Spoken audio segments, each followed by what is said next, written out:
भेष विशाल अंग, खेले आदि और अंत। 8 सितंबर 2021 को विशेष पर्व।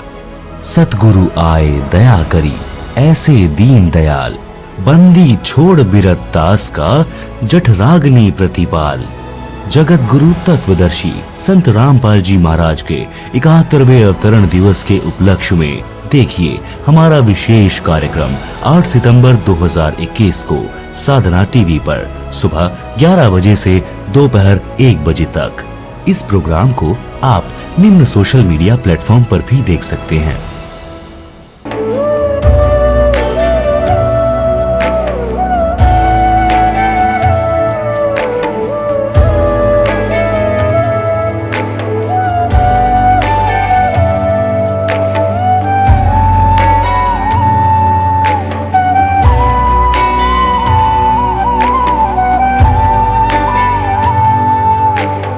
गीता अध्याय 15 के श्लोक 16-17 में 3 प्रभु बताए हैं।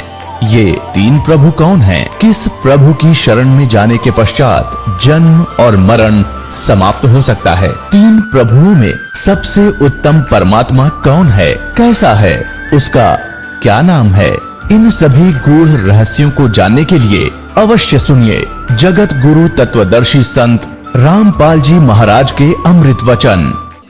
भाई साच कहूं तो ये जग ना माने, पर झूठ कही ना जाई हो। साच कहूं तो जग ना माने, पर झूठ कही ना जाई हो। ये ब्रह्मा विष्णु शिव जी दुखिया, जिनने ये राह चलाई हो। जिन ये राह चलाई हो, तन दर सुखिया। कोई न देखा जो देखा सो दुखिया हो। उदय अस्त की बात करते हैं, मन सबका किया विवेका हो। सबका किया विवेका हो। सूरपति दुखिया भूपति दुखिया, रंग दुखी बपरीती हो। सूरपति दुखिया भूपति दुखिया, रंग दुखी बपरीती हो।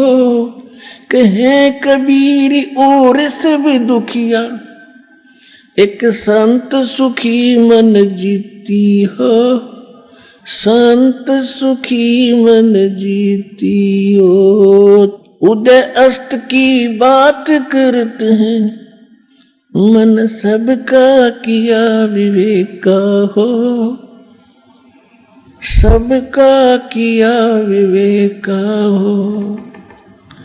सूरपति दुखिया भूपति दुखिया, रंग दुखी बपरीती हो। सूरपति दुखिया भूपति दुखिया, रंग दुखी बपरीती हो। कहे कबीर और सब दुखिया, एक संत सुखी मन जीती हो।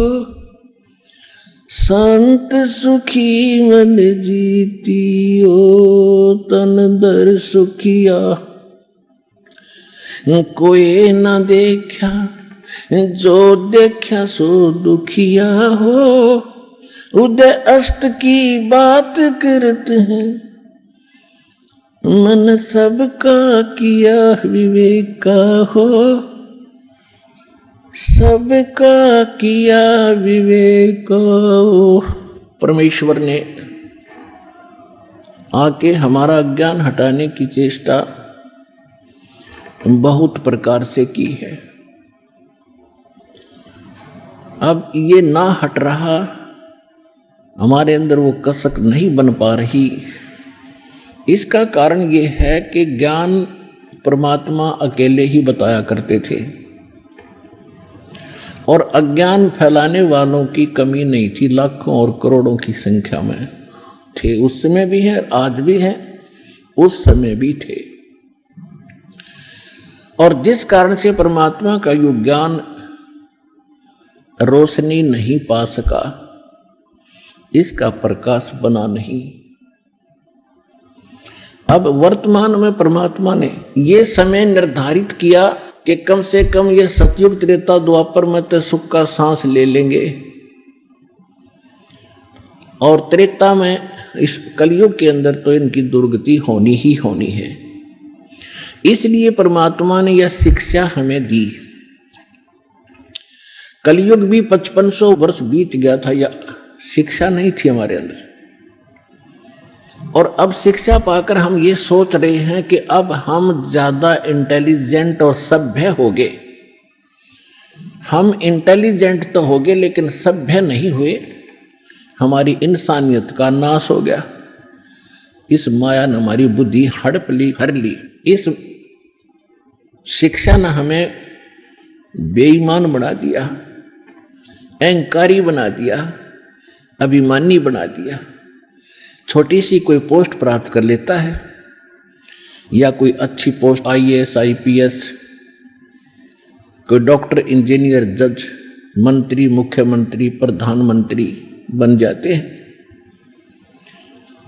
ये अपने आप में इतने अहंकारी हो जाते हैं, ये अपने अस्तित्व को भूल जाते हैं। और आम व्यक्ति भी जिसने थोड़ी सी भी कोई शिक्षा प्राप्त है, वो विशेष ही तरीके से रहता है। और हमारे पूर्वज दास ने वो पिछला जमाना भी देखा है, और वर्तमान में जो लगी हुई आग भी देखी है। हमारे माता पिता, दादा परदादा, गांव के लोग, उनके पूर्वज, वो कैसे रहा करते थे? इतना सिंपल, एक साधु की तरह रहा करते थे। तन पे कपड़ा भी नहीं, धोती बांध लेते थे, सारा दिन खेतों में मजदूरी में काम करते थे, और इतना प्यार और विनम्रता और शांत चित्त रहते थे। जो मिल जाता उसमें सब्र संतोष किया करते थे। और अब ऐसी आग लगी है, चाहे जिसके पास आज करोड़ रुपए है तो नौकर अरब नहीं हुए तो कोई जीना नहीं। एक कोठी है तो सब्र नहीं नौकर 5-4 प्लाट और हो, 1-2 कोठी और बनाऊं, और फिर भाई की टिकट कट जा, मर जा, फिर कुत्ता बनकर उस कोठी के बाहर गली में बैठा, उसकी छाया में भी ना बैठने देंगे वो पुत्र, आते जाते डंडा ठोकेंगे सिर में।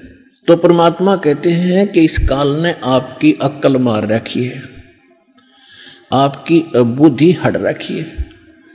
अब परमात्मा जो ज्ञान आपको बता रहे हैं, आप बुद्धिमान हैं, एजुकेटेड हैं। अब इस एजुकेशन का सदुपयोग करेंगे हम। परमात्मा ने ये ऐसे इंस्ट्रूमेंट बनवाए हैं, ये मनुष्य नहीं बना सकता, जीव नहीं बना सकता, चाहे कितनी बात बनाओ। इस युग का नाम कलयुग रखा। कल माने मशीन से चलने का वाली सारी वस्तुएं होंगी।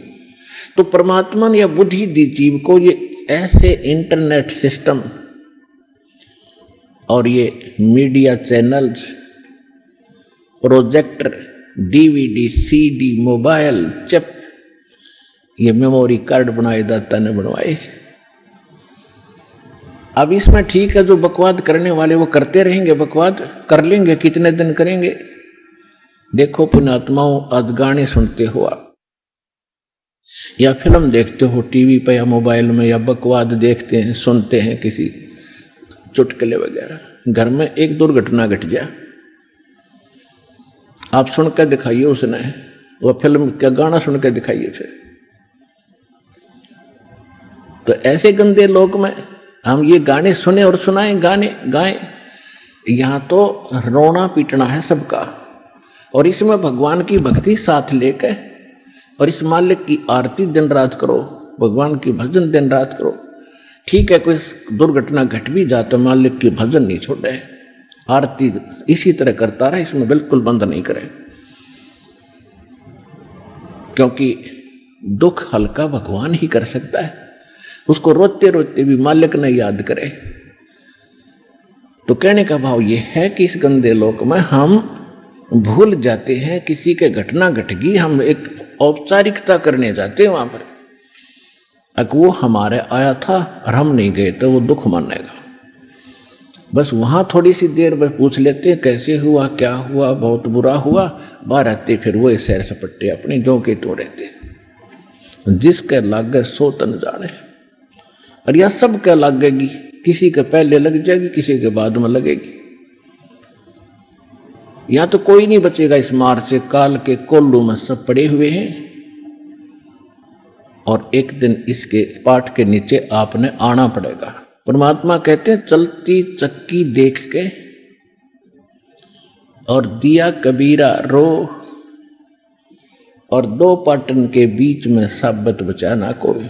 चक्की के बीच में चक्की चल रही है पत्थर की, उसमें कणक डाली जा रही है। कहते दो पाटों के बीच में, इस काल और माया के बीच में आपको पीसा जा रहा है, इसमें साबत कोई नहीं बचेगा। फिर कहते हैं कि किले से लागा रहे ताका नाश न हो।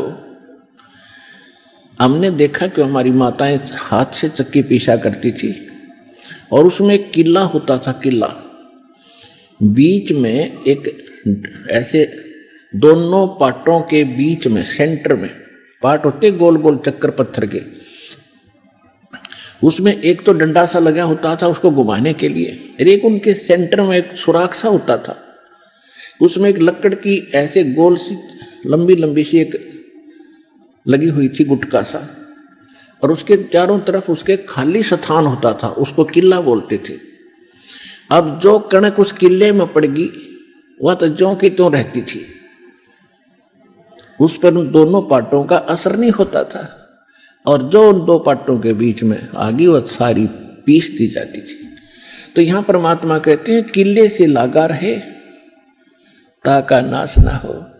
तो हम परमेश्वर कबीर जी के साथ लगेंगे। ये किला है इस काल के चक्की के बीच में, और जो परमात्मा के संपर्क में इसके निकट आ गया, फिर काल के इस पत्थर यानी दोनों पाटों से बच गया। तो जो परमेश्वर कबीर जी की शरण में आप आगे, तो आप उस काल के कोल्लू से, उस चक्कर से यानी पिसने से बच जाओगे। तो प्रसंग चला था कि हम परमात्मा कहते हैं झूठे सुख को सुख कह ये मान रहा मनबोध, ये सकल चबी ना काल का कुछ मुख में कुछ कोट। तो परमात्मा ने ये आग पहले नहीं लगने दी शिक्षा की, और कितना प्यार, कितनी आधीन्य, कितनी विनम्रता। और जितने हम विनम्र होंगे, अधीन होंगे, अहंकार रहित होंगे, उतना भगवान हमारे निकट होगा। आदीनी के पास है ये पूर्ण ब्रह्म दयाल, मान बड़ाई मारियो भाई बेअदबी सिरकाल।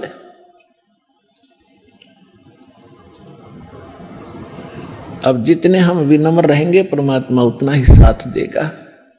हम अहंकार प्रयोग करेंगे भगवान कोसों दूर चला जाएगा। तो इस प्रकार हमने परमात्मा से लाभ लेने के वो सभी फार्मूले अपनाने पड़ेंगे, जिससे हम परमात्मा का पूर्ण लाभ प्राप्त कर सके। अब जो प्रसंग चला था कि इस 21 ब्रह्मांड में परमात्मा कहते हैं हमने कोई सुखी प्राणी नहीं देखा।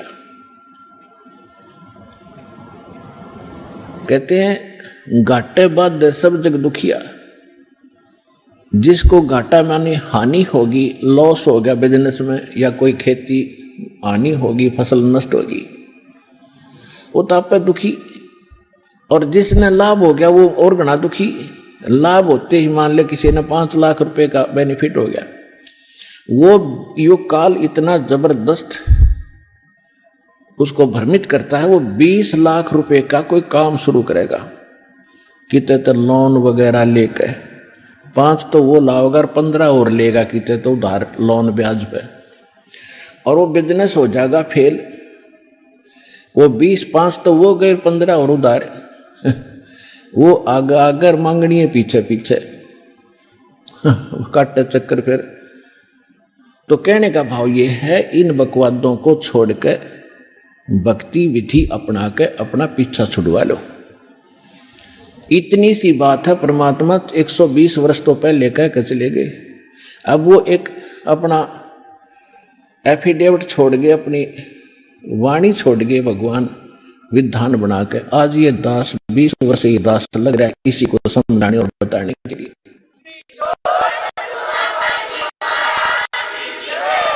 और जब तक हम इस विधि को नहीं अपनाएंगे हम ना तो यहां सुखी हो सकते और भविष्य तो भूल जाओ, सुख स्वप्न में भी नहीं होगा। जब परमात्मा की सही विधि, सही भक्ति और उसकी मर्यादा पर हम चलेंगे हम यहां भी सुखी होंगे। पुण्यात्माओं, एक दिन दास वहां गया हुआ था गोवा के अंदर। गोवा एक स्टेट है और समुद्र के किनारे बसा हुआ है। वहां भगत ने एक सत्संग करवाया था। सत्संग करने गए थे सन 2004 में और वो सत्संग भी उस समुद्र के किनारे से थोड़ी सी दूरी पर, यानी वहां से 8-7 किले दूरी पर, 1000 फुट दूरी पर एक ग्राउंड था, वो बुक करा रखा था। सत्संग समाप्त करने के बाद शाम को टहलने के लिए चले गए और सुबह भी फिर उधर ही घूमने जाते थे। तो क्या देखा, वहां पर ये फॉरेनर, विदेशी लोग अपने परिवार सहित उस समुद्र के किनारे रेत के अंदर लौट रहे हैं और रेत को लगा रहे हैं। और वो बता रहे थे कि ये कह रहे, अंग्रेजी में बोल रहे थे, कहा बड़ा आनंद आ रहा है, यहां पूरी शांति मिलती है। और फिर उनके बारे में ये भी बताया गया कि ये वहां अरबपति हैं, अरबपति।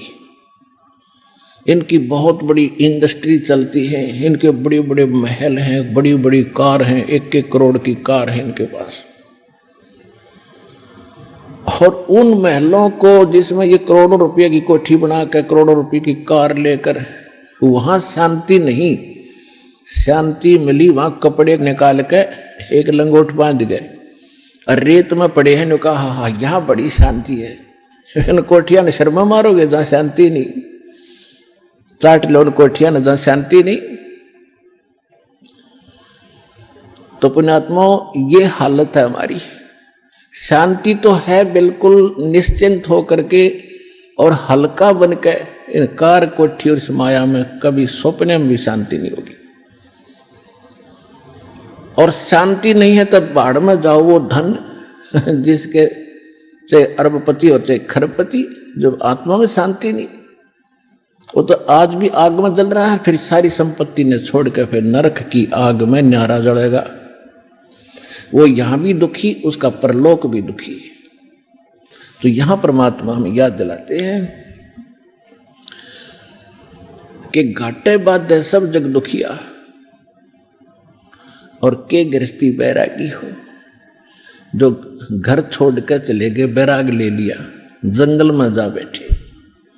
अब वहां जाकर जंगल में बता कोई बात है, कैसी बुद्धि भ्रष्ट हो रही थी हमारी। अब जंगल में कोई भगवान की तरह पेड़ का बांध रखा कि जाके खोल लाऊंगे ये अकल देखो। पर आत्मा है, ये भगवान के लिए रुक नहीं सकती। जैसा भी इसको गाइड मिलता था ऐसे ये अपनी सौ प्रेरणा से भाग लेती है। अब घर त्याग दिया, जंगल में पहुंच गया, ठीक है, रोटी खा कर गया होगा सुबह सुबह, तो शाम तक कोई दिक्कत ना, लेकिन शाम में भूख फेर लगेगी, रात काट लेगा जैसे तैसे, सुबह नहीं होगी उस पर। सुबह फिर भागेगा कहां, गृहस्थियों की तरफ, गांव नगर की तरफ, डीएमआई वहां से मांग कर फिर जंगल में बैठ कर खाई। और फिर वर्षा होगी तब उसको महसूस होगा भी बहुत दिक्कत आई है, फिर एक झोंपड़ी डालेगा। सर्दी लग गएगी तो कोई कंबल मांग के ले आओगा किसी से, फिर के छोड़ा हुआ भी चिंता, वहां नौकी नो बन गई, वो फालतू ज्यादा बन गई। वहां बड़े बनाए मकान थे, बड़ी बनाई रजाई कपड़े थे और बड़ी बनाई रोटी मिलनी थी। वहां ना भक्ति करेगी, वहां जा बकवाद करी, इस ऐसे भगवान मिलेगा। तो कहने का भाव यह है, बगैर ज्ञान के हम डले ढोरे थे और गृहस्थी न सोचने लग गए कि ये जो बाहर बैठा जंगल में तपस्या कर रहा है यूं पाओगा भगवान। तो परमात्मा के पाने का विधान विधि हमारे सदग्रंथ बताते हैं और खुद भगवान बताते हैं। या जिन्होंने परमात्मा पाया वो संत महापुरुष बताते हैं।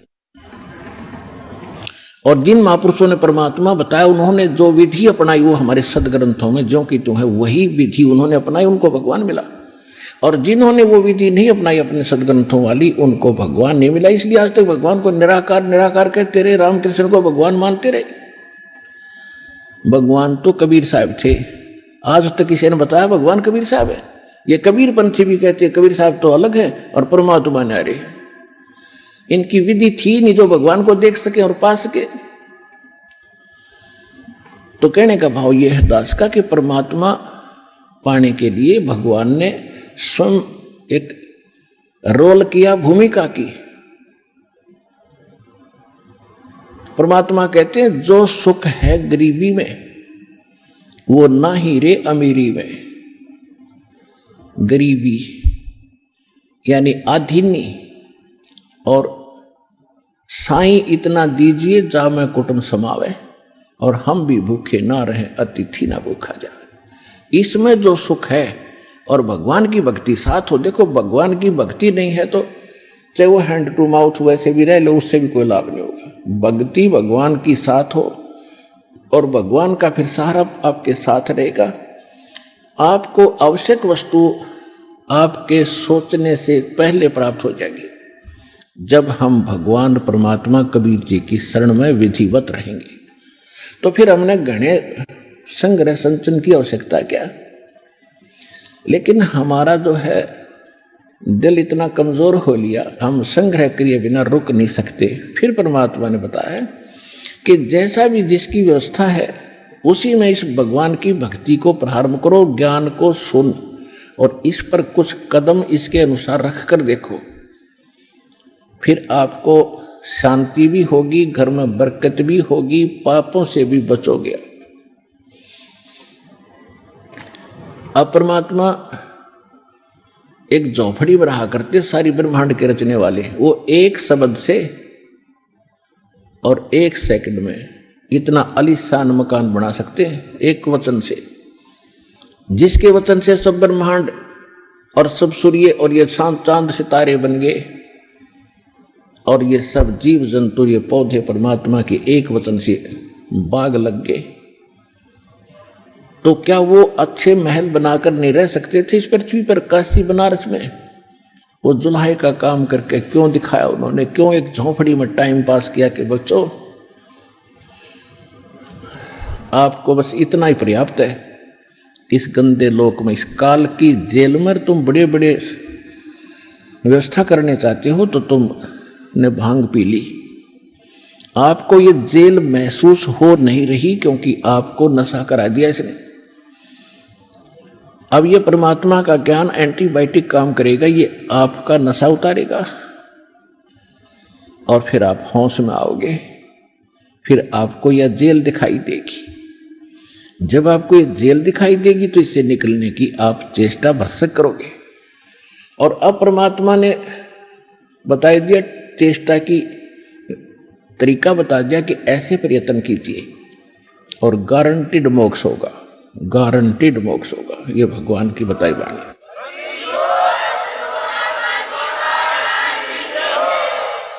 तो क्या बताते हैं कि हम समझा करते जो जंगलों में चले गए और ढूंढने लगाकर आग अग्नि जलाकर बैठे हैं आसन पद्म लगाकर। गृहस्थी ये सोचा करते थे भगवान तो ऐसे मिलेगा। हम ऐसा नहीं कर सकते, हम बच्चे नहीं छोड़ सकते, ना इतना समय हम निकाल सकते। इसलिए हमने भगवान को खोजना बंद कर दिया। क्यों? इस तरह डले ढूंढे नहीं और भगवान मिले नहीं। फिर भी दुख होता था, अपनी छोटी मोटी क्रियाएं भगवान की करते ही रहते थे क्योंकि आत्मा परमात्मा के बिना नहीं रह सकती। ये मन है, ये बकवाद करवाता है, इसके साथ इसका जोड़ा कर दिया काल ने कि इसको भ्रमित रख, इसको भयभीत रख, तेरा ये नुकसान हो जाएगा, ये नुकसान हो जाएगा। वहां सत्संग में गया तो यहां पीछे से हानि हो जाएगी। इसको ऐसा भयभीत करके वहीं बैठा लेता है, यहां नहीं आने देता। और वहां रहते रहते सारा परिवार का परिवार नष्ट हो जाता है। तब कौन सी रक्षा कर ली आपने? रक्षा करने वाला भगवान, इससे आप दूर कैसे बात बनेगी आपकी। अब जैसे एक बार ये दास जब ये दीक्षा ली थी, ये ज्ञान समझ में आया था, सर्विस भी करता था, तो जब ये ज्ञान समझ में आता तो अपने साथी कुलिक को, सभी को जो भी संपर्क में होते हैं, ज्ञान सुनाना हमारी मजबूरी बन जाती है और जरूरी बन जाता है। ऐसे ही ऑफिस के अंदर दास ने जिक्र किया तो एक हमारा जो साथी था वो कहने लगा, भाई आपने संत तो देखे नहीं है। मां भी कैसे कि एक बार मैं चला गया हरिद्वार और आगे पहुंच गया ऋषिकेश। ऋषिकेश की झाड़ियों के अंदर मैं घूमता घूमता गया, आगे क्या देखा कि 10-20 व्यक्ति बैठे एक वृक्ष के नीचे और जंगल की तरफ टकटकी लगाए बैठे। मैं वहां गया, उनसे पूछा यहां क्या देख रहे हो। उन्होंने बताया कि यहां एक महात्मा रहता है, बड़े सिद्ध पुरुष हैं और केवल एक केले के पत्तों को लंगोट के स्थान पर बांधते हैं पर्दे पर, और ना नगर में आते ना बस्ती में, इस जंगल में घूमते रहते हैं, गुफाओं में रहते हैं, और उसके दर्शन यदि हो गए तो बेड़ा पार हो जाएगा। एक उन्हीं में से कह रहा था, एक दिन मैं यहां सुबह सुबह वक्त से आ गया और मैं ऐसे ही देख रहा था, उस महात्मा ने मुझे देख लिया, वो मेरी तरफ ही आ रहा था, मैं उसको नहीं देख सका, वो मुझे देखकर वापस भाग लिया। मैंने उसकी पीठ देखी थी, जब चेहरा देख लेता था, दर्शन हो जाते तो बेड़ा पार हो जाता। अब मुझे तो मालूम था कि उनको आगे बात बढ़ाना मैंने उचित भी नहीं समझा। मां भाई ठीक है, अब इतने रंग में रंगे हमने कक्का पता नहीं। अब इसके विषय में सुख संवेद में क्या बताया है कि डंब करे डूंगर चढ़े। एक समय दास अपनी ड्यूटी पर जा रहा था मोटरसाइकिल पे, और उस समय क्या देखा कि एक ऊंचा सा स्थान था, गांव से बाहर ऊंचा टीला,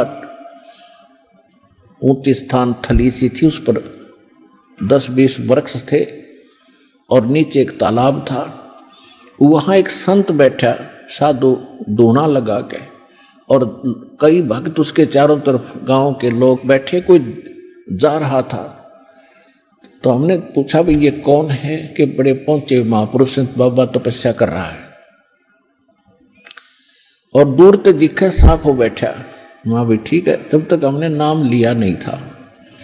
अब नाम लेने के बाद परमात्मा के ज्ञान के प्रकाश में दिखाई दिया, वो तो डले डोए था, पशु था। क्या बताते हैं कि डंब करें, पाखंड करें, डंब माने पाखंड, डंब करें डूंगर चढ़े, डूंगर माने ऊंचे स्थान पर बैठेंगे, न सब न दिखूं, तपस्या कर रहा हूं। डंब करें डूंगर चढ़े, अंतर झीनी झूल, और जग जाने यो भक्ति करे, यो बोवे सूल बबूल।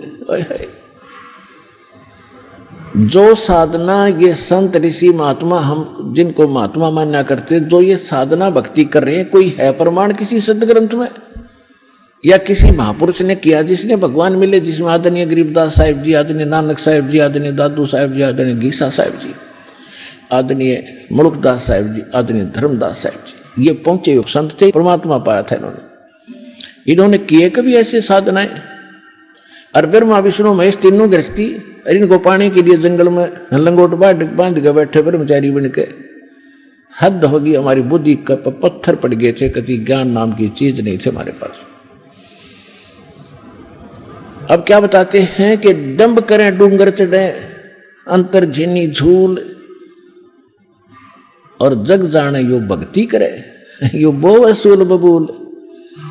अब ये तो ड्रामा करते हैं कलयुग के जो कर रहे हैं। सुबह जैसे गर्मियों के दिनों में 40 दिन तक 5 धोने लगा कर बीच में बैठ गया, 40 दिन में होगी अमर काया, वाह भाई वाह। या फिर झरना बैठ गए, कहते ये तो है एक ड्रामाबाजी। और पहले ऋषि महर्षि तन मन धन से भक्ति करते थे, हजारों वर्षों तक उनकी लंबी आयु होती थी, तपस्याएं करते थे, उनको कुछ नहीं मिला, क्योंकि ये परमात्मा प्राप्ति का साधन ही नहीं है। इससे क्या होता, तप से राज मिलता है, तप से राज राजमदमानम, और जन्म तीसरे शुक्र सवानम, जैसे सदग्रंथों में भी लिखा है। तपेश्वरी सो राजेश्वरी, राजेश्वरी सो नरकेश्वरी। तपेश्वरी, तपेश्वर, तपेश्वर यानी तपस्वियों में सबसे श्रेष्ठ, घना तपस्या करने वाला।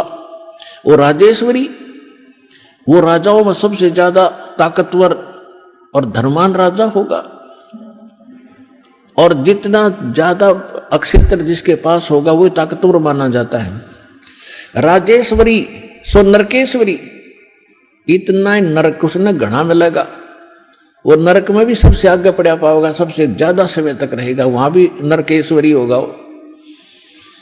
तप से राज, सूक्ष्म वेद में लिखा, तप से राज और राज मदमानम, और जन्म तीसरे वो शुक्र सवानम। तब से राजा बनेगा, राजा में अभिमान होता है, वो उल्टे कर्म करते पीछा नहीं देखता। अपने राज्य के विस्तार के लिए, अपनी प्रभुता बनाने के लिए दूसरे राजाओं पर चढ़ाई कर लेते, उनके राज्य को हड़प करने के लिए, और ना जाने कितने नौजवान बच्चों को मरवा देते, सैनिकों को। और फिर आप कहां गए, कहां उनके राज आज गधे बनकर घूम रहे, वो कुत्ते गधे सुअर की योनि में राजा लोग। ये अनमोल मनुष्य जीवन ये डले डौण के लिए नहीं मिला था, ये बकवादों के लिए प्राप्त नहीं हुआ था। ज्ञान ना होने से हम इस काम लाग गए, भगवान तो मिला ही नहीं। जब भगवान नहीं मिला तो फिर बकवादों में लगेगा।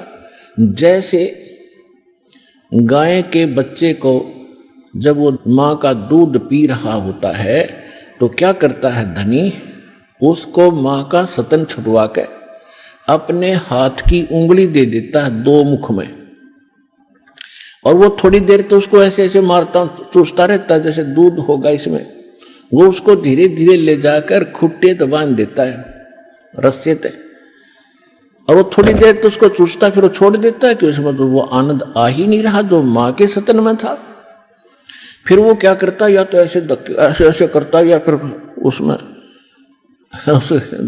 द्वार का शर मारने लग जाएगा या कूदने लग जाएगा। यानी जब उसको आनंद आ रहा था तब तो निश्चिंत वो आनंद ले रहा था, और जब वो छूट गया तो आनंद जिसको उसने उंगलियों को सतन मान के थोड़ी देर तक चूसा वो छोड़ दिया, क्योंकि उसमें वो आनंद नहीं। फिर लग गया टक्कर मारने द्वारों का। तो हमारे साथ वो बन गई। हम पहले तो भगवान की तरफ लगते हैं, भगवान को पाएंगे चाहे कुछ भी हो जाए, घर भी त्याग देते हैं, लेकिन वो वस्तु नहीं मिली हमें जिससे भगवान का आनंद मिले। हमने ये नकली साधनाएं तो मुंह में उंगली दे रखी थी, यह कितनी देर आनंद देगी। अंत में इसको छोड़कर हम फिर बकवादा बढ़ गए, सिद्धियां प्राप्त कर ली, एक दूसरे पर प्रभु पा के, फिर पता नहीं क्या क्या उतमस्तारण लाग गए, सब कोठी बनाने पर लाग गए। फिर वो भूल गए सारा साधन, क्यों भगवान मिल नहीं रहा, क्योंकि हमने सतन नहीं मिला मां का, हम उंगलियां मुंह में लिए फिरे थे। तो जितनी साधना है इस दास के अतिरिक्त तो साधना दास बताता है, ये सारे ऐसे ही मुंह में उंगली दे रखी इन संतों ने, इनको मूर्ख बनाने के लिए श्रद्धालुओं को। ये कभी वो आनंद प्राप्त नहीं कर सकते, यानी मोक्ष प्राप्ति कभी नहीं हो सकती। वो यहां होगी सतलोकाश्रम बरवाला जिला हिसार में, इस दास से भक्ति विधि प्राप्त करके।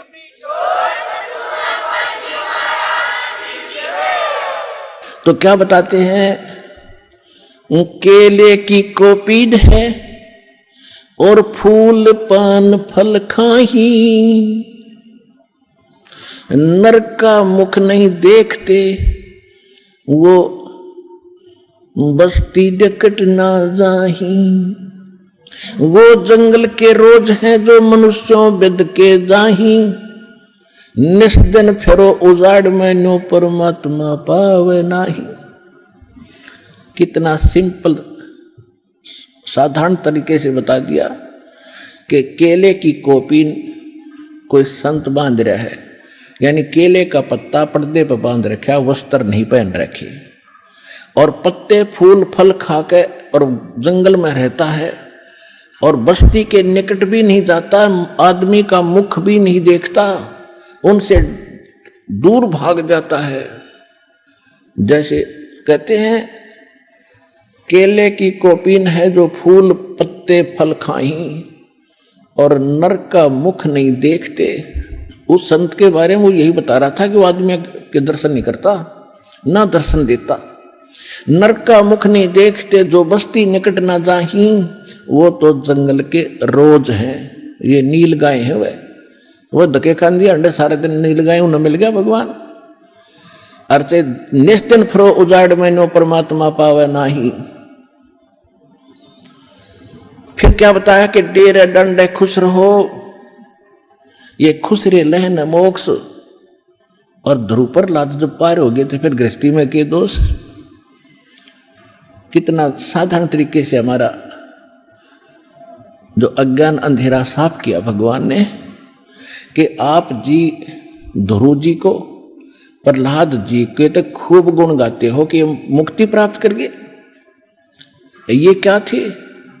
ध्रुव 5 वर्ष की उम्र में घर छोड़ गया था और इसने परमात्मा मिल गए जो इन्होंने, क्योंकि ये पिछले ही अब ध्रुव को तो मिल गए और लाखों वर्ष बैठिए उन्हें ना मिले।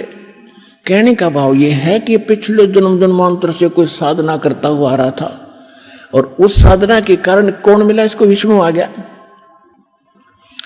और विष्णु से इसने क्या मांगा? मुझे अटल राज दे दो। तो इसने राज दे दिया क्योंकि इसका वर्क डन मिल गया। मोक्ष नहीं हुआ, भगवान से दौरा बैठा रहा जब तक सतलोक नहीं जाएंगे इतने उस भगवान के मिलने का लाभ क्या हुआ? 120 वर्ष परमात्मा यहां रहे, काशी में ना जाने कितना देखे। और भगवान शंकर और पार्वती इकट्ठे रहा करते, जब तक नाम नहीं ले लिया पार्वती ने उसकी उतनी भी राहत ना मिली जो उस मंत्र से मिलनी थी जो शंकर जी देते। तो भगवान के मिलने मात्र से मोक्ष नहीं है। तो कहने का भाव यह है कि ध्रुव ने फिर राज्य किया, विवाह किया और उसके जो मौसी का लड़का था उत्तम वो मारा गया था, उसकी पत्नी भी उसी के साथ रही। उसके बाद प्रहलाद ने ब्याह किया, संतान हुई।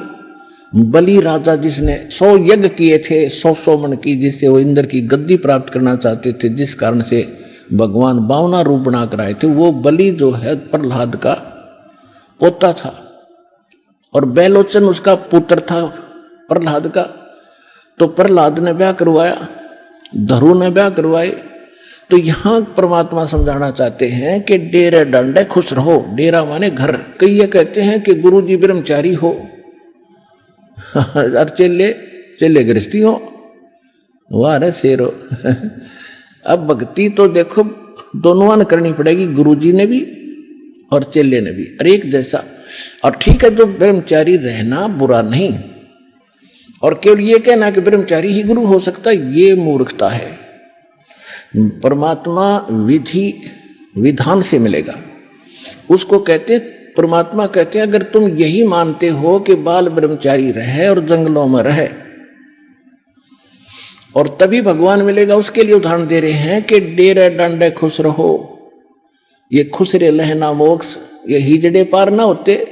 अगर केवल ब्रह्मचारी रहने मात्र से ही तुम मानते हो मोक्ष हो जाएगा, तो इन खुसरों का नंबर तो आप तो पहले आना चाहिए था। और फिर कहते हैं ध्रुव प्रहलाद भी पार हो गए, तुम कहते हो, तो फिर गृहस्थी में के दोष। अब परमात्मा का कहने का ये तात्पर्य नहीं है कि खुसरे मोक्ष नहीं पाएंगे, यानी मुक्ति मनुष्य जीवन हो, चाहे वो खुसरे हैं, ये भी तो मानुष है, इनमें सब बुद्धि है और स्त्री है पुरुष है। इस विधि से मोक्ष प्राप्ति होगी मानव शरीर में। तो परमात्मा ने ये बताना चाहिए, जैसे परमात्मा कबीर जी ब्रह्मचारी थे, वो तो मालिक हैं, उनको तो ये वासनाएं निकट भी नहीं है, लेकिन एक गृहस्थी क्रम करके दिखाया उन्होंने। 2 बच्चे मुर्दे जिंदे करे थे किसी कारण से, किसी की शर्त पे, और 2 माता पिता थे। मुंह बोले जन्म नहीं था मालिक का, वो नीरू नीमा उठा लाए थे दाता को, जब सतलोक से आकर कमल के फूल पर विराजमान हुए थे लहर तारा तालाब में। तो ये परिवार था दाता का, और परिवार में रहे, परिवार गृहस्थी का वाला कर्म किया, सारा कपड़ा बुना करते थे और भगवान की भक्ति भी करते थे, परिवार का पोषण भी करते थे, भक्ति भी करते थे। करते थे का मतलब हमें दिखाते थे कि भक्ति करनी पड़ेगी, और इतना भी गुजर मालिक दे दे तो भी पर्याप्त है। यहां से पीछा छुटाने के लिए इन बकवादों से उल्टा हटना पड़ेगा। कोठी बना लूं, फैक्ट्री ला लूं, यूं कर दूं, फलान कर दूं, ये नहीं। परमात्मा ने जो भक्ति करनी है तो भगत की तरह रहना पड़ेगा, बुराइयों से भी बचना होगा, और एक बहुत ही साधु भाव में रहना पड़ेगा, किसी की आत्मा नहीं दुखावे। ठीक है, आपको धीरे धीरे सेट होने में टाइम लगेगा। जैसा भी जिसका व्यवसाय है अब वर्तमान में, उसमें एक साधुता लाओ। जैसे कोई मजदूर है, सेवा कर रहा है किसी के, और भगत हो गया तो वो तन मन धन से सेवा करे उस मालिक के उसमें, क्योंकि वहां से उसने रोटी मिल रही है। और फिर परमात्मा ऐसी प्रेरणा करेगा उस मालिक के अंदर, देख भगत आदमी होते ऐसा हो भाई। कोई चीज पड़ी रहो घर में, उसके लिए मिट्टी समझे, चाहे पैसा हो, चाहे सोना हो, कुछ भी हो, अपनी मिली हुई 2 रोटी यानी 2 जो दिहाड़ी मिलती है उसमें संतोष सब्र करके देखा, कितनी इज्जत बनेगी उसकी, और कितनी विनम्रता और उसके प्रति सद्भावना और उसका आदर बनेगा उस मालिक के हृदय में। इसी प्रकार अगर आप मालिक हैं, भगत हैं, आपके यहां कोई सेवादार सेवा करता है, उनको अपने बच्चों की तरह समझे, उनको भगवान के बच्चे समझे। वो बालक सेवा कर रहे हैं, भगवान के बच्चे हैं, उनको प्यार दे और उनके साथ कोई ऐसा गलत बर्ताव नहीं करे। और फिर कुछ दिनों में उनके दिल में ऐसी भावना होगी, परमात्मा दोनों तरफ रोल करता है, जब हम मालिक के अनुसार चलेंगे फिर उन बच्चों में भी, उन सेवादारों में भी ऐसी भावना भर देगा कि हमारे जैसा नालायक नहीं, इसे ऐसे भले आदमी के घर में राम 19-21 कराएंगे, सेवा में मजदूरी में 21 काम कराया करेंगे वह। तो इस तरह कितना अच्छा माहौल बनेगा। और हम जैसे मालिक तो समझता है कि पैसे दो 100 रुपये और काम खींचूं 1000 का, और मजदूर क्या समझते हैं, रुपये लेवा 500 और काम करा 100 रुपया का। दोनों की नीयत खराब और दोनों दुखी, कर्म भी बिगड़े, टेंशन बनी रहे। तो इस प्रकार हमने अपने इस अंतःकरण के अंदर एक साधु भाव लाना पड़ेगा, और तब देखना आपका वातावरण कैसे बदलने लगेगा, कुछ मत। तो तब हम यहां भी सुखी होंगे। आपको चिंता नहीं रहेगी कि वहां सेवादार सेवा कर रहे हैं, वो अपने तन मन धन से सेवा करेंगे भगवान से डर के, वो भगवान से डरने वाले हो जाएंगे, फिर बातें खत्म हो जाएगी। अब तो आग लगी पड़ी है, रिश्वत ले ले, यूं ले लूं, फलान करूं, जब करूंगा तेरा काम धर दे 500 रुपये, और उधर से 500 ले लिए, डॉक्टर के जाकर 1000 लग गए, वो 500 भी गए, 500 अपनी तनख्वाह में तो गए। अरे वो पाप कर्म जो कह दो धरे के धराए रहेंगे, फिर गधा बनकर पूरे करेगा जिससे रिश्वत ली है। तो इसी विघ्न में पैर दो मत, ये भगवान बताना चाहते। और जब आपको ये ज्ञान होगा ना, जहर दिखाई देगा आपको, और जब आप नेक नीति से चलोगे तो पूछो मत। अब दास बहुत देखता है, एक छोटा सा बच्चा ने बोला जी 55 रुपये पाए मैंने पड़े। वो घर पे ले आया, घर वाले बोले ना बेटा हमने नीचे धर दे, अपना दान पात्र में डाल दिए, इस व्यसना हम नहीं खाएंगे। अब देख जिसके गिरे थे उसको पुण्य हुआ, यहां पर भंडारे में लग गए, और वैसे उस पर चवन्नी खर्च हो रही थी कि उसने विधि का पता नहीं, और वैसे कोई और मिल जाता उसने जाते कह गुटी लाओ उसके 55 रुपया की, या कितने मांस मिट्टी खाओ उसको और पाप लगाओ। तो इस प्रकार हमारी नीत साबित होगी, भगवान खुश होगा, और जब भगवान खुश होगा तो फिर कमी नहीं रहेगी। हमने परमात्मा को प्रसन्न करना है, और परमात्मा प्रसन्न होगा तो फिर कमी किस चीज की, फिर तो क्या बताते हैं परमात्मा, साईं इतना दीजियो जामे कुटुम समावे, हम भी भूखे ना रहे, अतिथि न भूखो जावे। इससे अधिक मांगना इस काल की जेल में हमारी महामूर्खता है कि इतना ही मांग लो बस तुम, इसमें सब कुछ मिलेगा। क्योंकि ये कलयुग है और कलयुग में मशीनरी जरूरी होगी। तो आप इतना ही मांगो जा में कुटुंब समावे, यानी रिक्वायरमेंट ऑफ द फैमिली, परिवार की आवश्यकताएं, ये है जा में कुटुंब समावे, और हम भी भूखे ना रहें और अतिथि न भूखा जाए। फिर देगा आपको, और फिर रहो मालिक के वचनानुसार चलो। फिर कैसे, जैसे परमात्मा कहते हैं, चेड़ी चोंच भर ले गई नदी न घट्यो नीर, दान दिए धन घटे नहीं, यूं कह रहे साहिब कबीर। आइए अब हम उन श्रद्धालुओं के अनुभव जानते हैं जो जगत गुरु तत्वदर्शी संत रामपाल जी महाराज जी से दीक्षा प्राप्त कर चुके हैं तथा उनके द्वारा बताए गए भक्ति मार्ग पर चल रहे हैं। सर नमस्कार। नमस्कार सर, क्या नाम है आपका? मेरा नाम श्याम कुमार यादव है। श्याम कुमार जी, कहाँ से आए हैं आप? मैं काठमांडू नेपाल से हूँ। मैं पेशे से इलेक्ट्रिकल इंजीनियर हूँ। अभी नेपाल इलेक्ट्रिसिटी बोर्ड में मैं फर्स्ट क्लास ऑफिसर हूँ। सर, संत रामपाल जी महाराज से कब जुड़े आप? मैं 2012 मार्च 11 तारीख को संत रामपाल जी महाराज की शरण में आया। सर, आप नेपाल में रहते हैं और हरियाणा में इतनी दूर, बल्कि सरहद पार जाकर आपने संत रामपाल जी महाराज से नाम दीक्षा ली, आखिर क्यों? ऐसे है कि संत रामपाल जी महाराज की शरण में आने से पहले मैं पहले ब्रह्म योग में भी गया था। वहाँ के बाद में एक संत कुमार स्वामी के सानिध्य में मैं 2 वर्ष साधना किया। वहीं से हमको एक बार, वैसे मेरा ससुराल बिहार इंडिया में है, मैं वहाँ जब गया तो भक्ति का सौदागर का संदेश हमको पुस्तक मिली। उसको मैं यूं ही देखा तो उसमें लिखा था कि ब्रह्मा विष्णु महेश का माता पिता दादाजी कौन है।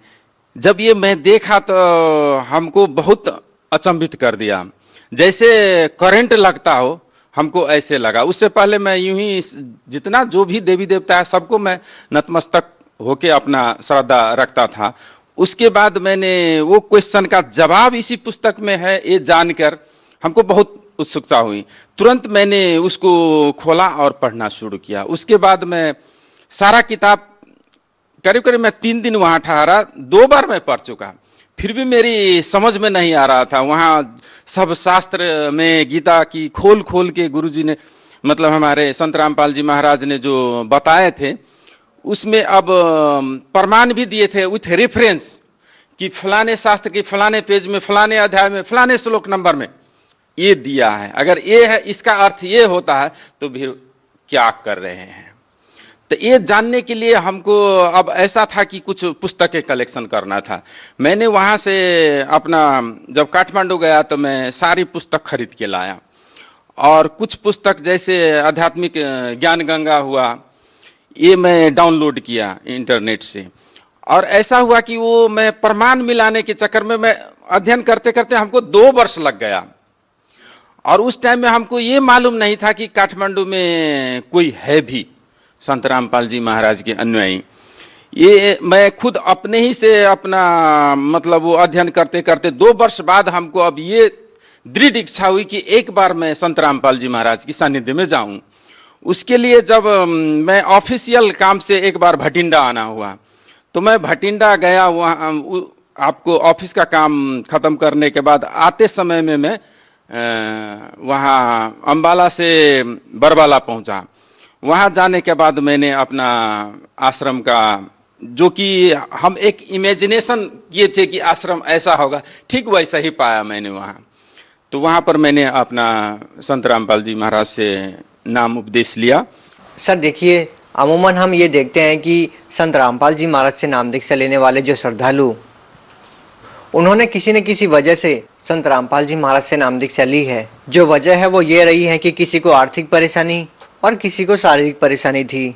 सर, आपने किसी परेशानी के चलते संत रामपाल जी महाराज से नाम दीक्षा ली है या केवल ज्ञान प्राप्ति के लिए? ऐसा हुआ कि हमको 33 वर्ष की उम्र में, मैं पेशे से इंजीनियर हूं, और वैसे ही ये पेशे में अक्सर मतलब अब सरकारी जॉब में हूँ, हमको शराब मांस ये कुलत कहिए ना, ये सब की नशा की बीमारी कहिए या खराब आचरण कहिए, ये आदत सी पड़ गई थी। तो वो जब उसी के दौरान 33 वर्ष की उम्र में हमको डायबिटीज हो गया। बस डायबिटीज क्या हुआ, अकल होश जो होता है ना वो ठिकाने में आ गया।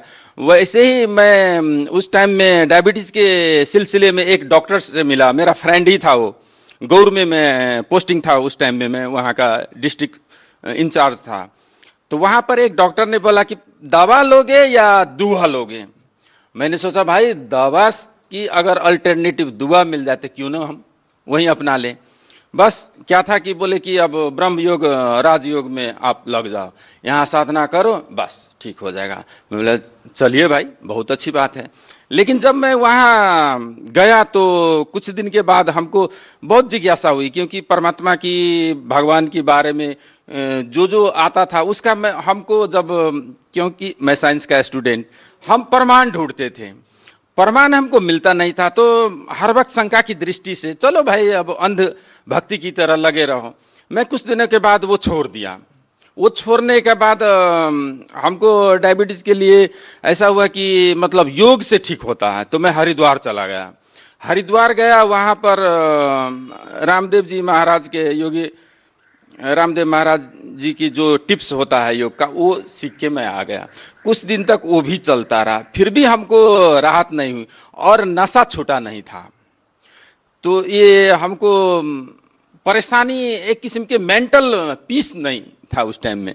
वैसे इसी दौरान हमको कुमार स्वामी का सोनी से सत्संग सुनने को मिला, उसका जो लगता था वो मतलब सत्संग सब। तो उसी टाइम में मैं फरीदाबाद में गया।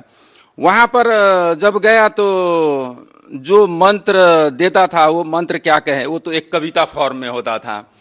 तो वो भी महीने महीने पासवर्ड की सिस्टम से आपको चेंज होता था। तो हमको काठमांडू वो पासवर्ड मंगाने में और करने में तब तक 2-3 महीना बीत जाता था। अब ये मंत्र है कि क्या है, फिर भी मैं 2 वर्ष तक सुबह सुबह ठंडा में स्नान करना, वो 1 घंटे तक जाप करना, ये सब करते रहे। वो देवी जी का जो होता है वो पाठ करवाना, वो भी करवा, विशेष कृपा लिए, फिर भी हमको कोई राहत नहीं मिला। इसी दौरान हमको मतलब भक्ति का सौदागर का संदेश मिल गया था। सर, जैसा कि आपने बताया कि आप एक इंजीनियर हैं और साथ में आप साइंस के विद्यार्थी रहे हैं, और साथ ही आपने ये कहा कि ना ही मैं अंधविश्वास में बिलीव करता और ना ही मैं अंधभक्त हूँ, और इसके तहत आपने राजयोग संस्थान में और कुमार स्वामी से आपने नाम दीक्षा ली, और आपको लगा कि यहाँ पर वो चीज़ें नहीं हैं जिससे आपकी जो बीमारी थी, या ये कहें कि आपकी जो शराब पीने की आदत थी, या ये कहें कि आपका शुगर जो इतना हो गया था, डायबिटीज जो आपको हो गई थी, वो बीमारी आप वहाँ से खत्म नहीं हो रही थी। और उसके बाद आपने संत रामपाल जी महाराज से नाम दीक्षा ली। क्या एक साइंस के विद्यार्थी की, क्या एक इंजीनियर की वो आदत संत रामपाल जी महाराज से नाम दीक्षा लेने के बाद छूटी? हाँ, हम गारंटी के साथ कहते हैं, जो संत रामपाल जी महाराज की शरण में आएंगे, उनका जितना ये मतलब नशा की बीमारी है वो निश्चित रूप से छूट जाएगा। क्योंकि इसका मैं जीता जागता प्रमाण हूं। क्योंकि हमको भी पहले ऐसा ही लगता था, प्योर नास्तिक आदमी था, और साइंस में मालूम है आपको कि हर चीज प्रूफ ढूंढता है, लेकिन ये आध्यात्मिक प्रूफ सब ऐसा नहीं होता है। और पब्लिक ऐसा होता है कि आपको जब तक वो भौतिक प्रमाण न देखे तब तक विश्वास नहीं करता है। लेकिन हम जब खुद करते गए तो सब कुछ छूट गया। और मैं आपको ये बता दूं कि मैं जिस रोज ये नाम उपदेश लेके कल होके मैं काठमांडू गया था फ्लाइट से, उसी दिन मैं चेक किया था, मेरा शुगर नॉर्मल था। अभी तक मैं कभी एलोपैथ मेडिसिन भी नहीं लिया हूं, अभी तक चल रहा है। सर, आपने एक सच्चे संत की बात की, और आपका मानना है कि इस समय में केवल संत रामपाल जी महाराज जी सच्चे संत है। सर, उस सच्चे संत से नाम दीक्षा लेने के बाद आपको और क्या लाभ मिले? संत रामपाल जी महाराज की नाम उपदेश लेने के बाद सबसे पहले हमारी नशा भी छूट गई। उसी दिन से मैं दोबारा कभी हाथ भी नहीं लगाया। उससे पहले भी मैं बहुत बार छोड़ के कोशिश किया था, लेकिन फिर जुड़ जाता था। लेकिन जब से हमको उसकी मतलब दुर्गुण का पता, आध्यात्मिक लाइन से जो संत रामपाल जी महाराज ने हमारी आंख खोल दी, दोबारा मैंने कभी हाथ नहीं लगाया। सबसे पहले तो ये भी हमको फायदा हुआ। दूसरी शारीरिक हिसाब से क्या हुआ कि डायबिटीज तो मैं बोल ही दिया था। एक बार क्या हुआ कि 2013 की घटना है। संत रामपाल जी महाराज का और सतपाल जी महाराज का एक ज्ञान चर्चा का सीडी डीवीडी बनाया था, जिसमें उनकी सारी पोल खोल के रख दी है संत रामपाल जी महाराज ने। उसकी सेवा चल रही थी नेपाल की नारायण घाट में, और उसी टाइम में सतपाल जी महाराज का सत्संग भी चल रहा था। उसी दौरान जब वो डीवीडी उनके अनुयायी छुरी शायद उनको मिल गया हो, वो देखने के बाद लगा कि उनको शायद पोल खुल रहा है, तो हमको सहित 5 और भगत को वो लोग क्या किया कि पकड़ के अज्ञात स्थल पर ले गया, और वहां पर हमको बहुत सारे टॉर्चर भी दिया। करीब करीब 5 बजे से 11 बजे तक पुलिस को न आने तक हम लोग को बहुत टॉर्चर दिया। उस टाइम में क्या हुआ कि जब डिस्कशन कर रहे थे तो मेरा एक ही कहना था कि भाई आप पहले डीवीडी चलो चौक चौराहे पर चलाते हैं, देखे पब्लिक कि आप जो क्या ज्ञान देते हो और संत रामपाल जी महाराज क्या ज्ञान देते हैं, और इसमें कोई त्रुटि है तो मैं सजाए की भागी हूं। लेकिन जब मैं ऐसा कहने लगा कि उसका शिष्य सब हमको ये हाथ पीछे की ओर ले जाके बांधा, आंख पर पट्टी बांध दिया, काला पट्टी। लेकिन मैं ये कहना चाहता हूं आपको कि उससे पहले मैं 4-5 वर्ष से हमको ये मतलब हाथ में बहुत दर्द था। ये हाथ हमको पीछे की ओर नहीं ले जाते थे। नहाने के टाइम में, कोई कपड़े बदलने के टाइम में बहुत दर्द होती थी। रात भर कभी कभी मतलब हफ्तों हफ्ता नींद नहीं आती थी। जब वो लोग बोला कि हाथ बांधेंगे तो मैं बोला हे बंदी छोर, हमको आप ही अब मतलब ये क्या करोगे आप जानो, हमको नहीं मालूम। उस दिन से जो वो दर्द गायब हुई, आज तक दोबारा नहीं हुआ है सर जी। और शारीरिक के साथ साथ आर्थिक भी घर में ऐसा है कि देखो, अब हम पेशे से, अब पहले से भी हमारा रोजी रोटी का जुगाड़ था ही, लेकिन यहाँ लगने के बाद मैंने पूरा नेक नीति से अपना घर गृहस्थी में रह के अपना गुजारा कर रहा हूँ। बाल बच्चे भी, अभी मेरा एक लड़के भी इस साल फ्री में, मतलब परमात्मा की दया से मैं देखा कि उनका स्कॉलरशिप में नाम भी निकल गया, जो आज एमबीबीएस के लिए करीब करीब आपको 17 लाख 80 लाख लगता है। फ्री में मेरा बेटा भी अभी फर्स्ट ईयर में पढ़ रहा है, अब फाइनल भी देगा। दूसरे बेटा भी ठीक है, और सब कुछ घर में सुख शांति है। यही है मेरा सबसे बड़ी उपलब्धि। मोटे उपलब्धि तो मैं कितना गिनाऊं, क्योंकि जो सोचते हैं वो मिल गया रहता है। सब जगह में हमको संतुष्टि मिल रही है। सर, एक आखिरी प्रश्न आपसे ये है कि आपने बताया कि आपने कुमार स्वामी से नाम दीक्षा ली, राजयोग आश्रम से आप पहले जुड़े हुए थे, उसके बाद आपने संत रामपाल जी महाराज से नाम दीक्षा ली। सर, आप इन संतों से जुड़े रहे हैं, आप संत रामपाल जी महाराज को अन्य संतों से किस प्रकार अलग पाते हैं? क्या आपको ऐसी अलग बातें देखने सुनने को मिली जिससे आप ये कह सकते हैं कि केवल संत रामपाल जी महाराज से नाम दीक्षा लेना ही समाज के लिए हितकर है? ऐसा है कि देखिए कि मतलब सारे संत है कि पैसेज फॉर्म में ज्ञान देते हैं, लेकिन फायदा ये होता है, वो होता बोलते हैं। जब हम संत रामपाल जी महाराज की शरण में आए तो उसमें मतलब वैदिक ज्ञान भी वो खोल खोल के बताए थे, और प्रैक्टिकली हमको जो डायबिटीज से राहत हुआ फर्स्ट, तो उससे लगा कि मतलब जो थ्योरी है वो प्रैक्टिकल पर भी फिट होता है। तो मैंने अब हमको शिक्षित होने का यही ना आखिर फायदा है कि जो लिखा है भाई वो दिखता भी है व्यवहारिक में। सबको मैं कहता हूं कि सारी दुनिया से हटके हैं संत रामपाल जी महाराज के ज्ञान, और जो भी वो कहते हैं शास्त्र में उल्लेखित आखिर प्रमाणित ज्ञान है। तो ये शास्त्र संबद्ध ज्ञान हमको उनको दुनिया, सारी दुनिया से अलग बताते हैं, और एक ही संत एक बार में होता, वो भी हमको विश्वास हो गया। सर, आप सरहद पार नेपाल से इंडिया में आए हैं, संत रामपाल जी महाराज से जुड़े हुए हैं, आप हिंदुस्तान की जनता के साथ साथ नेपाल के लोगों को क्या कहना चाहते हैं? देखिए, परमात्मा की और संत की नजर में तो कोई सरहद सीमाना नहीं होता है। मैं यहाँ हिंदुस्तान में हूं चाहे नेपाल में हूं, उनके लिए आखिर सारी ब्रह्मांड की बच्चा उनके पुत्र हैं। तो मैं ये सारी दुनिया से कहता हूं कि अपनी सरहद सीमाने, जात पात धर्म विशेष सबको छोड़ के आखिर जो हमारी शास्त्र धर्म का जो पुस्तक, पुराण, वेद पुराण, कुरान, बाइबल और गुरु ग्रंथ कहते हैं, उनको पहले पढ़ें। और शॉर्टकट में हमारे संत रामपाल जी महाराज ज्ञान गंगा ने बहुत सारे किताब पुस्तकें निकाले हैं, वो एक बार पढ़ें, मनन करें, चाहे टीवी पर सत्संग देखें और उनको मनन करें, अपने से वो कंपेयर करें। आखिर कोई चीज की एक पैमाना तो होता है ना भाई, सब अपने को डंफू बजाएगा कि मेरा ठीक, ऐसे नहीं है। एक जो प्रमाणित सदग्रंथ है उससे मैच करें, अगर मैच होता है तो बाकी को रिजेक्ट करें, वेरी सिंपल। जी धन्यवाद। सत सत।